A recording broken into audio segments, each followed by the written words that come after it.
Well, hello, everyone. My name's Jesse Shinto. I'm the Deputy Academic Director of the Strategic Communication Program, and it's a pleasure to welcome you to our Daytime Speaker Series. Today, we're featuring Kai D. Wright, who will be talking about race, justice, and brand accountability. And he'll also be sharing some exciting original research with us today. Really looking forward to it. Kai is an esteemed lecturer in our program. He's the author of Find the Feeling, recently published by Wiley, and he's the founder of Blacklist 100, which amplifies Black voices to help us take action at this unprecedented moment. This is going to be a very interactive session. We invite questions. You can use the raise hand function or the chat window to pose questions. And just note that this is going to be recorded.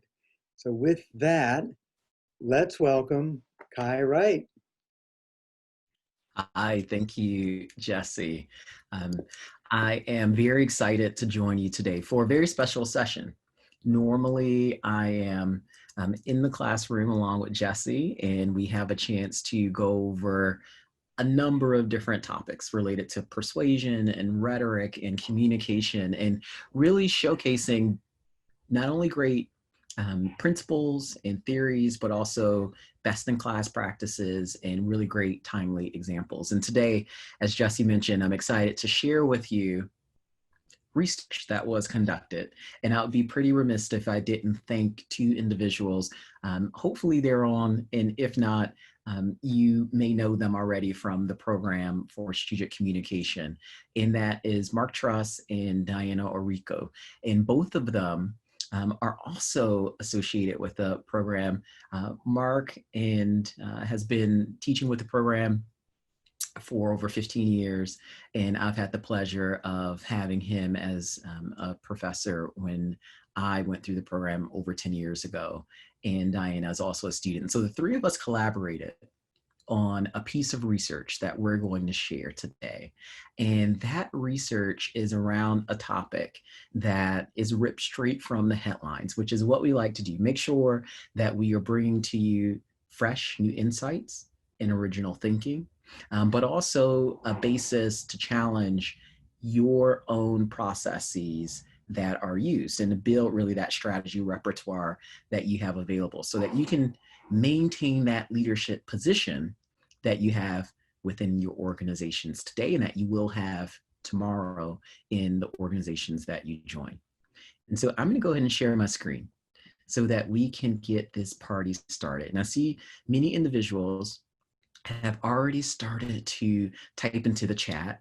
And so I would encourage you to continue typing any questions or comments that you might have into the chat. And as Jesse mentioned, also, this session is going to be highly interactive. And so we're really going to split our time into three different things. We're going to spend about a third of our time just really engaging and polling you, the audience, in terms of how you feel about the current climate that we are in, at least in the United States, but we know this subject of race, justice, and brand accountability has reached a global stage. And so if you're not in the United States, I think you'll still have a lot of insight and perspective that you can bring, and I hope that you participate also. And then we're going to spend a third of time really having an informal conversation. And so in a bit, a flipped discussion where I will invite you to talk about some of the things that you've been seeing and encountering in the world. And then lastly, we have some specific actionable tips that you can take directly with your teams or that you can introduce within your organization so that individuals that are leaders, department heads, C-suite board members, advisors, they all can have a shared framework that you can use in order to advance the organization that you're in.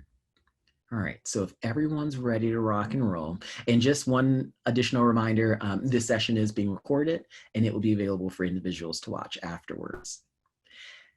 So when we're talking about race, there is a lot of hidden forces that I'm going to ask you to see with your mind's eye. So things are going to get a little black and white for us, right? In this kind of reality that we live in full culture and in full color. And so when we think about kind of that mind's eye and that hidden force that we're looking at, there's an undercurrent that is ever present there that this research is going to help us to understand. And more importantly, the role that brands play. And when we think about the role that brands play, not only from an external standpoint of how we are reaching consumers and customers and different constituencies, but also internally, the role that organizations play in terms of fortifying and protecting their employees and making sure that individuals can show up to work, bring their whole self, and go back out into their communities and feel as if they have a great quality of life also. So we're going to get into all these subjects, and we're really going to touch on not only the emotions that someone's feeling, but where those emotions originate from, right? Is it the imagery? Is it the videos that they're seeing, where they're getting content, and really give each and every one of you not only some new data, but also insights into how you should be thinking about 2021 from a brand planning standpoint, and even from a career standpoint, as many individuals are very interested in being diversity, equity, and inclusion champions. And so seeing this research in the time that you spend over the next 50 minutes with us collectively is going to help you in that role of being a champion in this area. All right, so I see many people typed into the chat. We have several individuals from New York, from Miami, Toronto. All right, we have Manhattan. I'm in Harlem, a couple of blocks away from the university. I see Rutgers in the house, Summit, New Jersey, Weston, Dallas, Texas, Puerto Rico, Boston. All right, welcome everyone. We're all family on this session. And so Black Lives Matter is probably the one universal ideal that has encompassed race relations as we know it. And while Black Lives Matter is a US-based organization, it has galvanized global attention. So this image, which I love, is actually from Berlin. And it's from the demonstrations that happened in June in terms of protest, which were the largest US protests in history, but also is known because it took hold in 20 different countries. And so whether or not you're in the United States, it's likely a movement that you've heard about, an organization that you know, and politics that you deal with even from abroad. So let's give ourselves a little bit of grounding. The research that is going to underpin what we discussed today was conducted very recently. We just got the results back last week. And so when you think about everything that you may have seen from Pew or from Gallup or from Harris Polls or any other type of organization, at least for the next 1 to 2 weeks, this is probably the freshest insights that you'll have. And so the research that was done, again, by two of our really great Columbia University members, Mark and Diana, was filled it with 1,000 individuals, a little over 1,000. And half of that sample size, 500, were individuals that were Black. And we really wanted to make sure that while Black Americans represent about 13% of the overall US population, that we had an oversampling of that community so that we can really have a clear barometer on what they're feeling and expressing.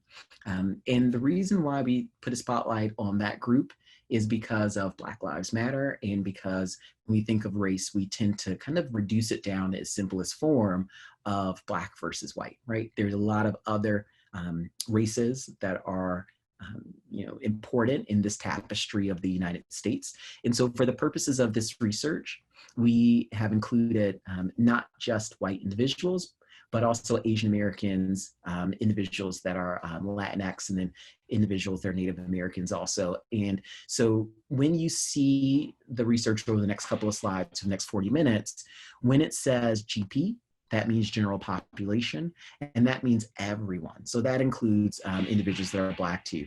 But for the purposes of discussion today, we're gonna always split out the research. We're gonna put it so that it shows individuals that are Black on the left-hand side, what they feel as a micro community, and then individuals in that general population. So we always get this nice juxtaposition between the two. And as we go along, we're also gonna have a number of different polls so that you can gauge where you fall within that spectrum of different opinions and cultures and communities within the United States. And so let's start off with this first poll, right? There is a lot of news coverage around Black Lives Matter, but what I'm curious and would like to know is, which of these organizations have you heard of? So if you can take a moment and take this poll, let's see, which of those organizations look familiar?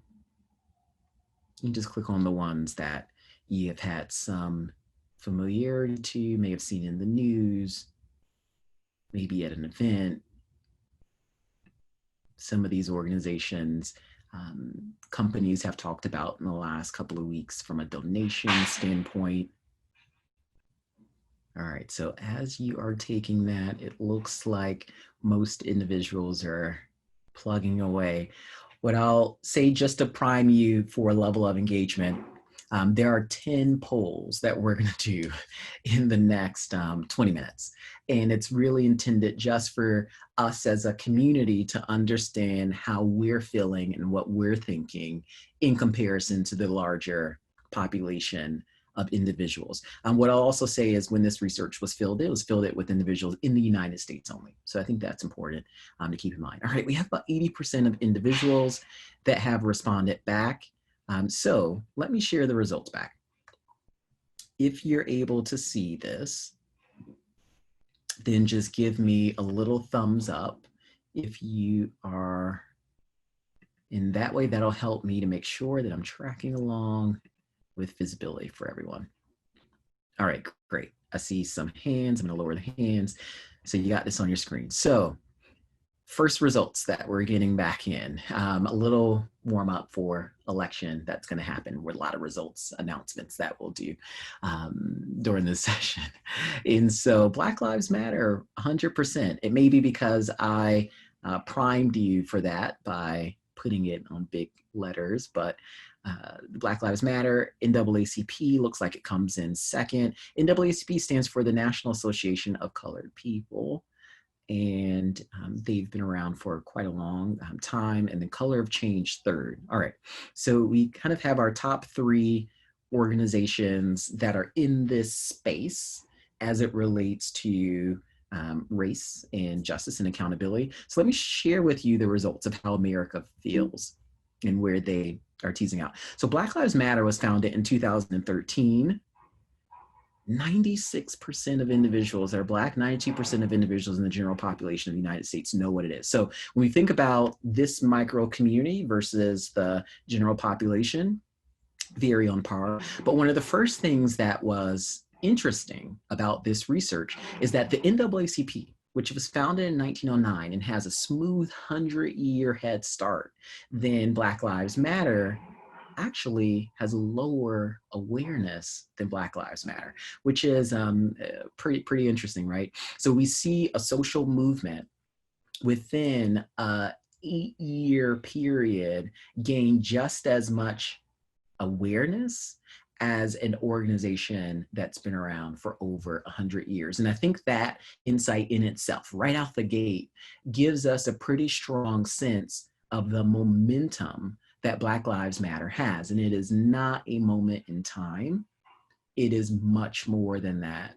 And it is quite symbolic for where we are headed as a country. One of the other things that was pretty interesting is how many individuals support Black Lives Matter.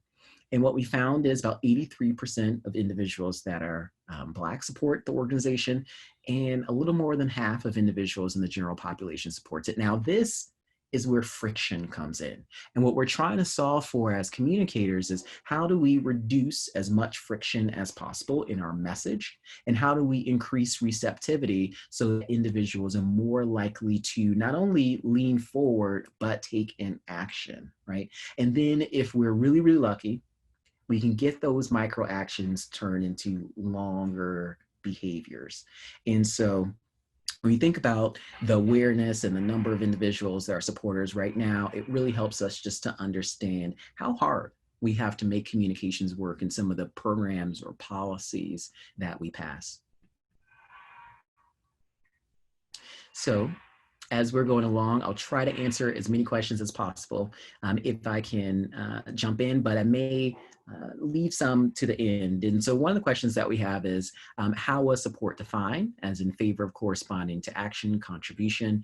So it is just a mindset of whether you agree with the ideology of Black Lives Matter. So there's no particular measure of did you take an action, and only that action can be a measure of support, but rather do you agree with the ideology that they have as an organization? Is that favorable to you? So that's how we really looked at and defined support. The next area that we want to look at is what is Black Lives Matter? It is kind of this really interesting phrase which has so many embedded meanings depending on where you look at it. And it's so nuanced to the point that a lot of organizations, whether it's Facebook and Instagram and Twitter, a lot of the social platforms now have filters in place where whether you say Black Lives Matter in all caps, whether you say Black Lives Matter in sentence case, they all consider that the same, right? And a lot of brands are finding themselves getting tripped up as they try to communicate around Black Lives Matter and race and racial inequity, and that gets caught in the filters, right? And so it matters for brands to be able to understand what that language means to individuals quite broadly. And so I just want to launch a second poll. And as we get into the results, I want you to just mark as many as you think is accurate. What is Black Lives Matter? Define it. As a term, as a phrase, as an ideology. What does it mean to you? All right, and I saw one chat just about some background noise. Hopefully that is resolved and everyone can hear okay. All right, we have about 75% of participants that have voted. We're at 80%, all right. Numbers are moving, they're jumping. Everyone is practicing that civic engagement muscle that will come around in November. Okay, so let's, in the poll, let's share these results. And 96% of individuals say it's a movement, then an organization, and then third, a human right. Interesting. All right, so I'm gonna stop sharing those results so that you can see how individuals actually answered. So the top 4 things that we found out is individuals really feel that Black Lives Matter is a movement, right?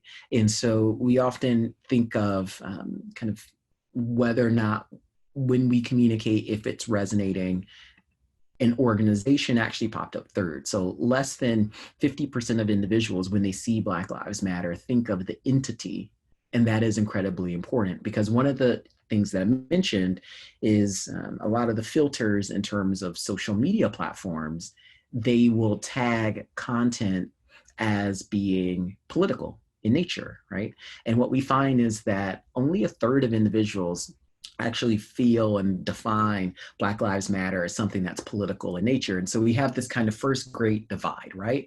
What tech platforms are considering political in nature versus what general consensus of individuals feel is just a movement or human right, and how communications and brands are finding themselves ensnared kind of in this trap in between.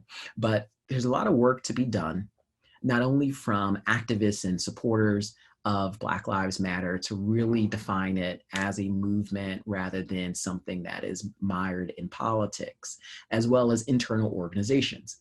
Because if we look at Black Lives Matter as a political statement, then it makes it more difficult to address topics like race at work, race with a really big R. And so what has traditionally happened is many companies have softened the way that they approach race, and instead they will kind of not talk about it. I think what we've seen in the last 3 months since George Floyd's murder is a willingness and openness for organizations to be more blunt and direct when it comes to Black Lives Matter in language.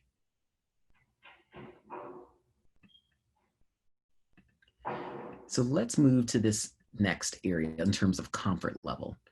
Individuals have awareness. A large number of individuals are supporters of Black Lives Matter. Now, does that mean individuals are likely to talk to a myriad of people? And if they're talking to different individuals, what does that mean in terms of the comfort level that they have? So let's go to the next poll. And we go ahead and launch it, give you some time to read through this, but let's establish a little bit of a base ground. Who are you least comfortable with having conversation about race or racial injustice? Just curious, out of these different individuals. So if you have to choose between talking to a leader at your company, a manager, a coworker, friends, family, a neighbor, or a stranger, where's your comfort level?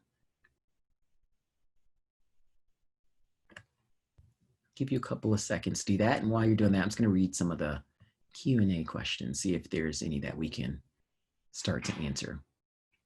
You know, really great question, Karan, which it's so great to see your name because this is someone who I've known for a long time. So the question was, within the demographics of the people who have responded, was there a specific age, economic, geography that were more aware of Black Lives Matter movement than others? You know what, I want to make sure that we come back to this because it's something that actually is cut into the data, so we dig into this, and I think it is quite interesting.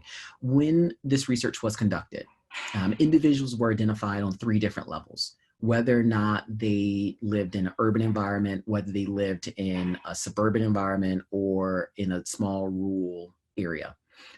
What we found is that individuals that were least likely to support Black Lives Matter were individuals that were older in age, individuals that from an economic standpoint, that was a kind of an inconsequential determinant. But from a geography standpoint, that was important because it was mostly individuals that lived in rural or small town locations. All right, so let's get back to the poll. We'll come back to other questions as we get a chance to jump into them. I'm going to end the poll, share the results for everyone to be able to see. And it looks like our comfort level is, we really don't want to talk to strangers too much. We may have some trouble talking to leaders at organizations, but a lot of comfort in the middle of talking to friends and family. And I think what we'll see is that's pretty accurate to what we found within the general population. About, a huge level of comfort with talking to friends and family. We'll, in a moment, talk about some of the emotions that individuals experience, because just because someone's comfortable with having those conversations, what we found is that doesn't mean that they are having those conversations from a place of happiness or positive emotions all the time. So there's, comfort does not imply positivity in terms of those conversations. When it comes to the next rung of individuals, coworkers, neighbors, managers, we're seeing about 2/3 of individuals that have some comfort in speaking with those. Still more comfort among individuals that are Black in having these conversations than individuals that are in the general population. And then lastly, I think as we expressed as this small group, is that strangers kind of have a 50-50 chance. And so when you think back to brands and what brands have done, and brands that have gotten it right, brands that have maybe missed the needle, does anyone remember Starbucks? When Starbucks a couple of years ago had an encounter where an African-American gentleman was, the store manager called the police on him. He was waiting for a friend in terms of having a meeting. And right, and Starbucks is this place that we kind of position themselves as the kind of the third location, right? You have home, you have work, then you have Starbucks. So it's this place that many different types of people love to convene. But what Starbucks found out is after that incident, they were encouraging individuals to have conversations with strangers in line as they waited for coffee or as they waited for tea or for their order. And it had a huge backlash. And so now that we are putting some numbers and data around these comfort levels, what we're finding is maybe asking people to have conversations with strangers is not the best approach, at least in terms of the natural propensity of what individuals are going to do. So, as we start to be able to use some of our research tools, we can start to put clear understanding behind some of those hidden forces that have been preventing individuals from maybe having those conversations or moving forward as a country. All right. I think we may have one poll question related to this also. So we'll just launch it in terms of the frequency that someone comes across content. So as you are taking this poll question, just think through all of the different social media feeds that you have. Think through how often you're turning on the news. Think through conversations that you might be having at work, even things related to town halls. And as you take that poll, I'm just going to hop back into Q&A and see if there's any questions that I can quickly answer.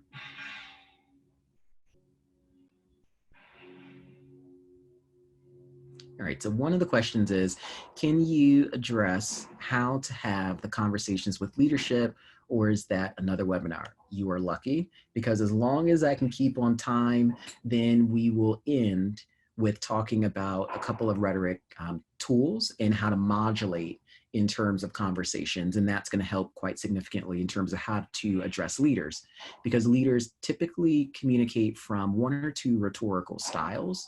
And we're going to talk about the role of active listening so that you can either meet them where they are or have conversations with leaders. For instance, if you're in a communication team, in order to train them to be more active listeners so they can modulate and have better conversations with individuals also. All right, so we're going to come back to that and answer it live. I'm going to close out the poll and share the results. Most individuals are coming across content several times a day, all right, and then several times a week. And I think that fits what we find from a national standpoint also, is that most individuals, if you're Black, you have about a 50% chance of, on a daily basis, seeing something that's related to Black Lives Matter, right? We're using Black Lives Matter as a proxy for race in general. So you can consider this as, 50% of individuals are having some type of interaction with content in terms of race on a daily basis, and then on a weekly basis for sure. So this is a topic that not only individuals have awareness with, but they cannot get away from. So from a communication standpoint, it is a matter of how do we cross that bridge to raise the comfort level of individuals over time. What we're finding is that when individuals have those conversations, there's a number of emotions that they're experiencing and feeling. And one of the things that Jesse mentioned in his introduction was a year ago, I released a book called Follow the Feeling. And it presents a counter argument to a data-driven, dashboard-heavy world that we live in today. Marketing and communication and advertising has evolved towards following operational efficiency, as much reach, as much repetition as you can possibly have. Now that works well in a marketing environment in which things are consistent, but 2020 and 2021 and likely 2022 are all going to be non-normative years, which means a lot of the historical data that we have around how to achieve some of those communication efficiencies, they're not going to be able to play out. We need a new playbook. And in that new playbook, one of the things that we have to recognize is that the emotional state of consumers is significantly shifting. And so let's see if we have a question that is related to emotions. Yes, we do. All right. So we said that a lot of individuals were comfortable with talking to family and friends. So think about family. put yourself in that state of conversations that you've had with them. What were the emotions that you felt when you were having those conversations, right? And from a communication standpoint, we have a number of different tools. We often have a target audience, which could be a persona or some type of kind of profile of a community that we may want to reach. And then we have a number of different undercurrents, such as the context in which they're living within. And someone's emotional state gives us context of whether or not they're going to be primed to pay attention to a message that we have or to gloss over that message, right? So we take a moment and kind of think about the emotional state that individuals have. It really helps us to figure out how we can build in certain cues within our communication. All right, so we have about 50% of individuals that have started to respond. We'll see if we can get that number up to about 70%. Okay, so we're gonna end the poll, share the results for you to see back. And what we find is the number one thing is interest. You know, when we asked this question in the research, there were about 20 different emotions that individuals could indicate. And there are only 10 that are presented here just because of some of the limitations of option choices within Zoom, but these were some of the most common that individuals had. So we see individuals are feeling a level of interest within this community, a sense of anger and apprehension, and also trust. All right. And it may be that that level of trust, just to give you one indicator, we often, when we're talking about race, there's a really interesting piece of research that PSB conducted. And PSB is a part of BCW, which is the new kind of Burson Cone Wolf, right? And they released this research in August. And what they found about trust is people tend to trust experts when it comes to race, and then educators, teachers, academics. And then there's a set of individuals that they trust, which includes social scientists, and then later down CEOs, chief diversity officers, but CEOs were kind of low down on the list in terms of individuals who were trusted. So I think the feelings that individuals would have and the emotional states that they're in would greatly vary based on who they're having a conversation with. All right, so we're just gonna keep it there, and I wanna share with you, when people are having conversations with families, they're experiencing mostly interest and sadness, and definitely a level of trust and understanding, right? It's an interpersonal relationship that has some history, acceptance and anger. But when individuals have conversations with coworkers, there's other issues that start to come in terms of annoyance and apprehension. And I think that becomes very important. And it's also important to understand that there is a recognition of acceptance. But when we think about kind of the different stages of grief, right? Acceptance is pretty early on, right? Denial, acceptance, and then there's a lot of hard work that we have to do to move beyond that. So what it tells us is individuals still very much in the beginning phase of their maturity journey when it comes to being able to deal with and address issues that impact race. Then we have, let me just make sure there's no poll that we have on attitudes. Okay, I don't think we have one. So some of the general sentiment that people are feeling right now are a lot of anxiety.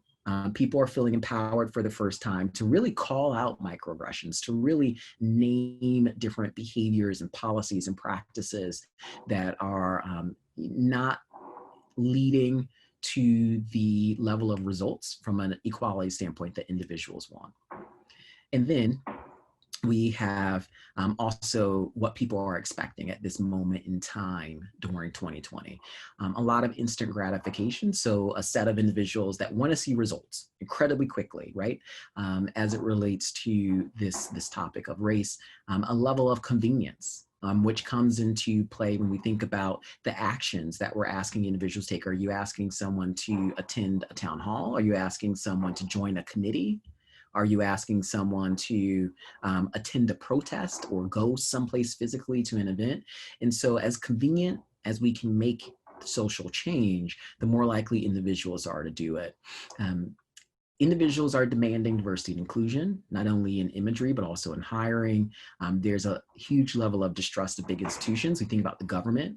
That is the largest institution that's most mistrusted. And then individuals want to use technology, but they want that technology to make things easier for them. So you kind of think of convenience and tech as two things that are corresponding. And when we think about the evolution since 2013 of Black Lives Matter, there's kind of three tech waves that you really can consider. And these three tech waves are important because any social change that probably exists and starts right now, whether it is Me Too or pay equity or LGBTQ rights or veterans' rights, any type of advocacy, gun rights, climate change that may be happening, what we've seen are these three interesting stages. And I'll just mention them. There's not a slide on it, but I'll just mention it kind of more as a pro tip. As you're crafting communication, that first phase is how do you create and hashtag, right? How do you just create a sense of awareness? We saw that after Trayvon Martin, Black Lives Matter as a hashtag was created on Facebook. And then that lived on until the second stage of Michael Brown in 2014. And we entered that stage then of individuals joining something. And so we moved from, do you see a hashtag, to are you joining a community, such as following a group that may be living online, joining a newsletter, joining a social media feed, or a group or page, an account or profile.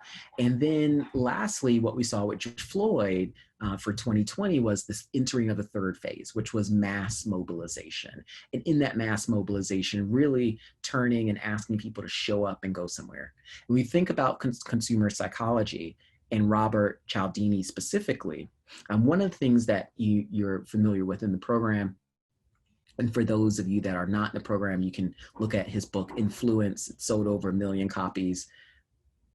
Someone who writes about influence was influential and selling over 1 million copies. That, I think, is a good indicator that his principles are quite sticky and prevalent in society. But one of the things that he talks about is commitment and the importance of getting individuals to take micro actions. And so the reason I mentioned convenience and technology in these three stages is to really think, if you're trying to create mass social change on a global level, one of the things you have to consider is, what are those step ladders of actions that you have people take? And what we see with Black Lives Matter is some very clear step ladders. Again, how do you get awareness, hashtag? How do you then move it to getting individuals to join something? And then how do you move from joining into actually showing up and speaking up or speaking out? All right, let's keep chugging along.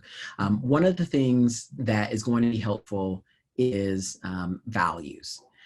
And, you know, there are so many different polarizing beliefs around Black Lives Matter and around race and the role of brands, that if you can have conversations with people around values, that creates a common ground that's universal.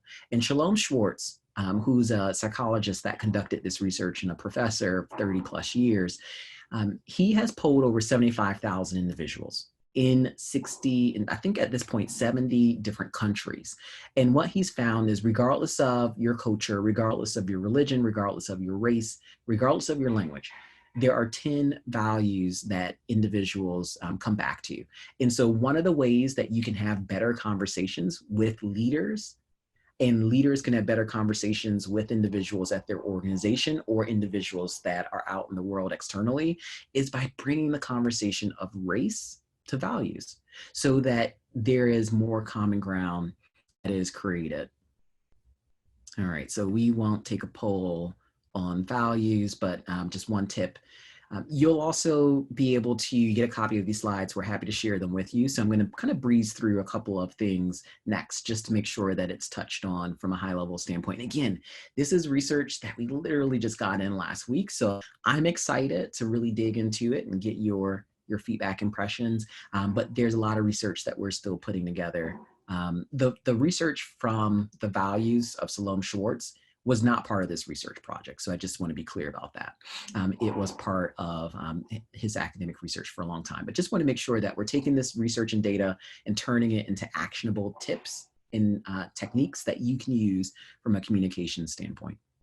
All right, so while you do this next poll, I'm going to catch up on chat and Q&A, see if there's any questions to ask. But let's just take a second to think about imagery and the power of what you see related to race, right? And think about these couple of actions or videos or kind of pieces of content, right? So individuals, about 80% are coming across content on a weekly basis. This is often things that individuals are seeing in terms of that content. So what's meaningful? What's cutting through the noise? Give you a couple of seconds to think through these different things. So which of these images do you feel is most powerful? Seeing a sports player kneel, seeing Black Lives Matter painted on a street in really big letters, seeing a black square in social media like many companies did as a show of solidarity in June, seeing signs posted by businesses in windows, such as their storefronts. Some of those have started happening, Black-owned businesses, or just saying Black Lives Matter. And then some people posting signs kind of in the same way they post political candidate signs in their front lawns. They've started posting Black Lives Matter signs or other type of shows of support. All right, I'm in that poll. And what we find is that, let me share the results, sorry about that. Individuals are, at least in this group, inclined to see signs, and then sports players, and lastly, black squares in social media. So I'll stop sharing that. All right, and I think that will be, let me just check some of the other polls. Yeah, that's gonna be the last poll that we go through today, just so we can make up for a little bit of time and be able to breeze through and share some of the results. So see, we have about 15 minutes left. So let me get to a couple of key places. So what we're finding with imagery is that sports players doing something actually matters. Even a week ago, when the NBA decided to sit out one of the games and delayed in terms of their playing, those types of things mattered.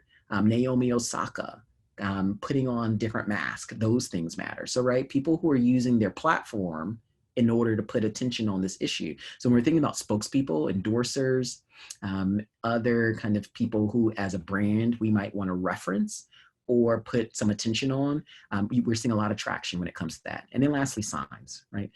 Signs and ads. People want to know that an organization stands firmly in solidarity with a population. And the role that media is playing, what we're seeing is the majority of individuals are actually seeing the content. So about 2/3 when a brand produces content, it actually is recognized. And the majority of ways that individuals are interacting is through news, social media, and TV shows. So those are kind of the three to keep in mind. And just to go through a couple of other insights before we open it up to a couple of questions. Black Lives Matter has 12 different pieces of its platform. And that platform was introduced in 2020 under What Matters 2020. And so that kind of voting rights campaign, out of those 12 things, it really starts to show how their messages have been salient or how their messages have been consumed by the noise around them. And so when we think about race and where we have to go in this country as defined by an organization that the majority of people know, we reduce kind of those race relations down to injustice, police brutality, and criminal justice reform. The things that are least kind of associated, and therefore when we ask individuals how much credibility does Black Lives Matter have, those least things are healthcare, which a lot of individuals might say, oh, I didn't even know that Black Lives Matter was about healthcare, or kind of as we talk about race relations in America, that healthcare is one of the important things. And then sorry for the typo, but this should just say common sense gun laws is next, and then environmental conditions. And then as we think about protest, just a quick poll, and I don't think I have this queued up to ask. Oh, actually, yes, because I am curious to get everyone's opinion on this. So this is the last poll question that we do, but have you personally ever attended a protest? Let's see how you compare to the 17% of individuals that are Black that have attended protests, or the 1 in 10 individuals that are white and Hispanic and Native American that are non-Black that have attended a protest. All right, so We got a huge contingency of votes really quickly, and it looks like there's a pretty even split. Wow, this is a very socially conscious group of individuals that have attended a protest, because what we find is that about a third of individuals know someone that's been to a protest, and that number increases with density. So individuals in large cities naturally are more likely to have or know someone that's been to a protest. And then let's talk a little bit about polarizing imagery. When we look at the same thing, right, we may both see sports players, and as the NFL saw and said, you know, the NFL had a hard stance. They really didn't want individuals kneeling. They kind of did a full about over the summer, and they said, okay, we now understand what the issue is about. But that imagery of someone kneeling to many was disrespectful, and to many, Colin Kaepernick's jersey got burned. Many individuals kind of stopped tuning in, and you know, that type of, you know, peaceful, silent protest is important to consider what it means from a polarization standpoint. Another area we're seeing polarization is in the flag. So the Confederate flag, for instance, you know, 78% of Black individuals consider that flag as something that is racist. And only a third of individuals that are general population consider it racist. So we really have to be sensitive to symbolism that is part of American culture, that now the kind of moral sentiment of the country is shifting away from using. And we've done a lot of research around flags and statues, and overall, many individuals felt that, you know, our country just hasn't gone far enough to do things. And there's a huge discrepancy between individuals that think that we've gone far enough versus haven't gone far enough. So again, we have a lot of work to do, despite high awareness that there is issues related to race inequity. And that brings in, you know, the role of brands. And what we're finding is the majority of individuals feel that brands have a responsibility. And that responsibility increases if your customer base is minority. And so the more minorities you have, the more likely it is that your customers think that you're going to have some moral obligation to do something. And there are many brands that have been getting it wrong, right? You may know of kind of a couple of different ones. Pepsi was kind of one of the first ones out of the gate in 2017, had a huge campaign, tens of millions of dollars. It was canceled within 24 hours. And it was canceled because the internet pretty much united in a consensus that it was appropriating imagery. So if you recall this image of Kendall Jenner handing a Pepsi to a police officer, it harks back to that image that I shared earlier in the presentation of Aisha Evans getting arrested, standing on the front lines. And it was seen as culturally insensitive. And so again, you really have to start to split out your audiences. And as you're doing research and as you're doing focus groups, not to rely on the individuals that are at your company. That is a huge risk and danger right now. Individuals thinking that they understand what another group may be feeling or wanting. And what we know, unfortunately, is that in communication and marketing, when we rank all of the different industries, it has the lowest population of minorities. So advertising, for instance, has less than 10% of minorities. It generally averages around 9%. And so, you know, when we have those situations where a lot of the decision makers are not necessarily coming from the communities that may be receiving the communication, it can create challenges and problems. That's what we're seeing right now within an culture of communicating during this current period of time. Then when it comes to actions that companies are taking, what we're finding is some very clear consensus on what actions matter. And so I want you to turn to the chat and just type in one thing that you think a brand should be doing. And if you can think of more than one thing, then that would be great.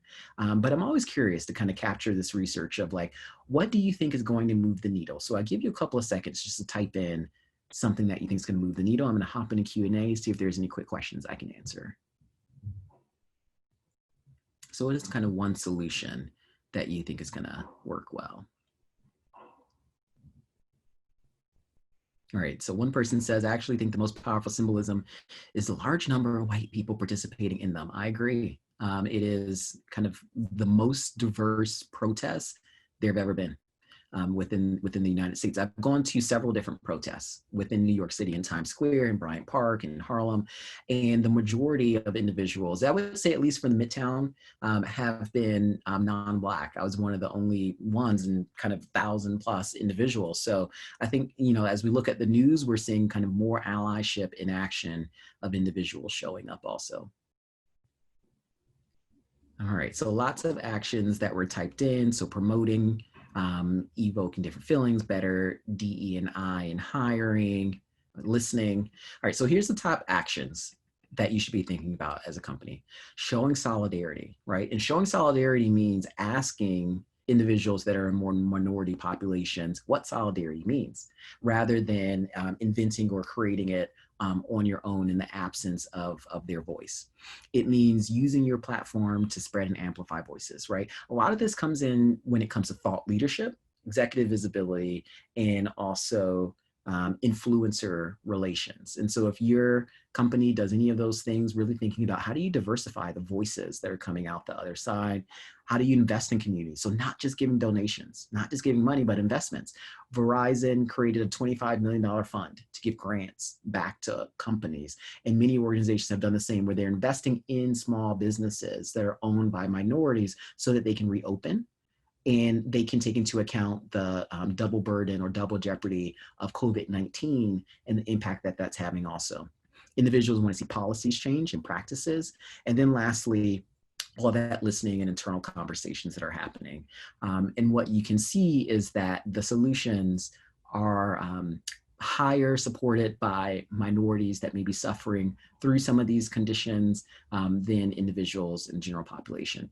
And ads matter, because the ones that people are recalling the most are from the NFL. So their about face and change in stance had a significant impact on bringing individuals along. Nike and Facebook have been standouts also, and then Walmart in terms of some of the advertising that they've done. All right, so we're gonna wind down. And as we spend these last couple of minutes together, anyone who's available to stay on for a couple of additional minutes, I'm always happy to answer some questions. So I'm gonna stay on for about 10 minutes after the time expires, but just wanna show you about 2 or 3 more slides just to wrap up some of the insights so that you're armed with being able to have deeper conversations and really have a level of understanding and depth of quality of conversation than other individuals may not be ready to have right now. So when we think about race at work, there are a couple of solutions that the research uncovered, which is a diverse team, right? Changing the narrative and changing practices and policies starts with representation. That's generally one of the highest things to note. And then making sure that there is a closure in terms of this ideal of what problems within racial inequity look like. What we find in the research is that Black individuals feel that their companies have racial equity problems. And what we find is that general population feels as if their companies do not have racial equity problems. So there is a divide between what is considered a racial problem and how to therefore restore equity or even introduce for the first time equity. And then lastly, there's a divide between how employees view diversity being celebrated. And so some groups thinking that they are being inclusive and being celebratory, yet a third of individuals that are minorities feeling as if that is not always the case. And the last thing is the pace of change. The majority of individuals either don't want a timeline or feel as if it's going to take a year or longer in order to get change. And so when you're thinking about how fast do you move, how much resources do you put into changing systems, the consensus is you have just about a year or two. And so the last thing I want to end with is this notion of rhetoric. So a question that was asked earlier is, how do you have conversations, more productive conversations with leaders? So I want to leave you with this one principle. And if you have had Jesse as an instructor, then you will know this incredibly well from the past couple of years, because it's really being able to modulate and being an active listener. And what that means is identifying what style someone's communicating from. And regardless of the topic, whether it's music or whether it's race, someone is always communicating from one of these 3 styles. And we want to avoid individuals missing each other. And so that generally happens when someone says, well, I don't feel heard, or I don't feel like you're listening, because you might be communicating in a different frequency than someone else. And so those different kind of wavelengths that we can communicate on.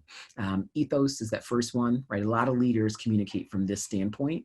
You can identify it when someone says, you know, for the past X years, or this leader in the market does X, Y, and Z. It's generally individuals making arguments based on expertise that they have directly, or that they have observed over a longer period of time. And then we get into storytelling. And a lot of individuals that are minorities, that are Black and African American, they're going to tell stories, because the issue of race is incredibly internal to them, and they're going to have a lot more personal anecdotes to offer.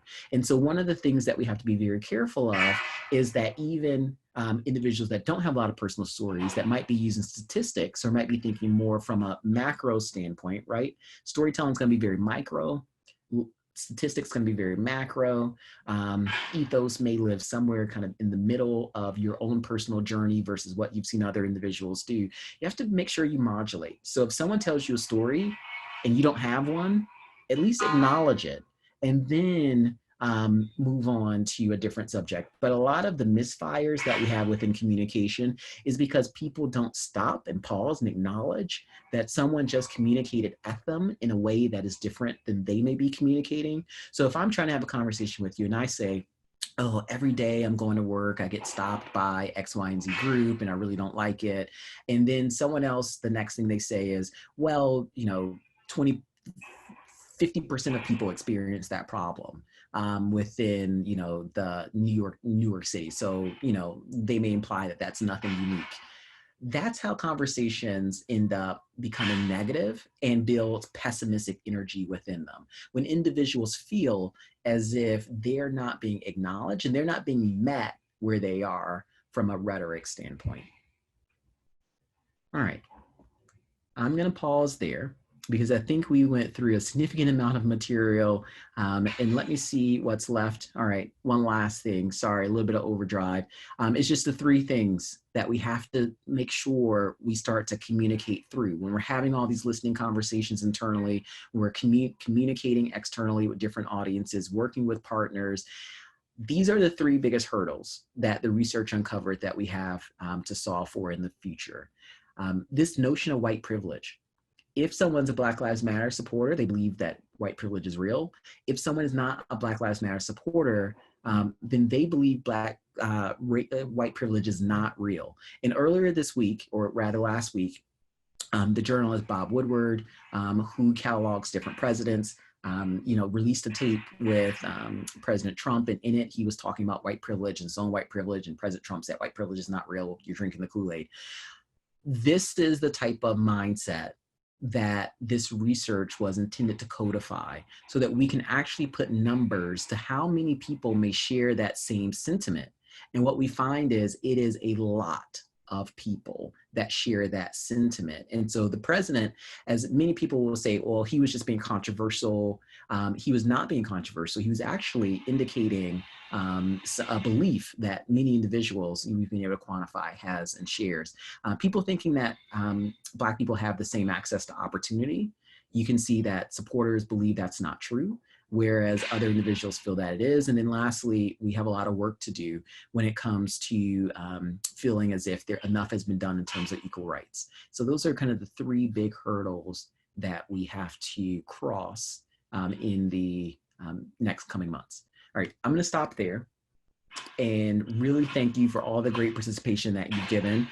If anyone has a burning question, then what we'll do, I'm just going to pull up the chat again so that I can flip through, see if there are any questions there. And then I see a number of different things in Q&A.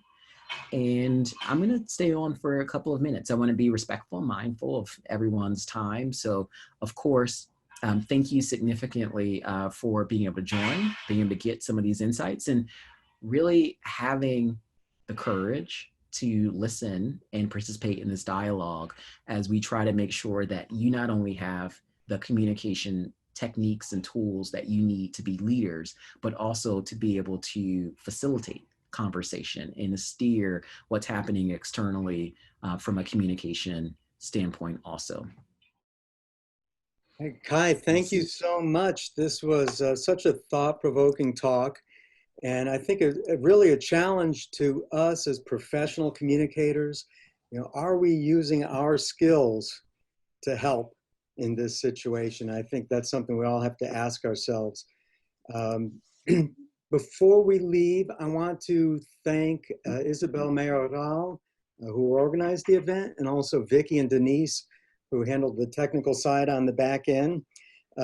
We have many speaker events planned for the fall, and we'll be continuing this dialogue around racial and social justice. So please keep an eye out for our announcements. And we hope to see you back here soon. And if you want to have some dialogue with Kai right now, now's the time. Goodbye, everyone.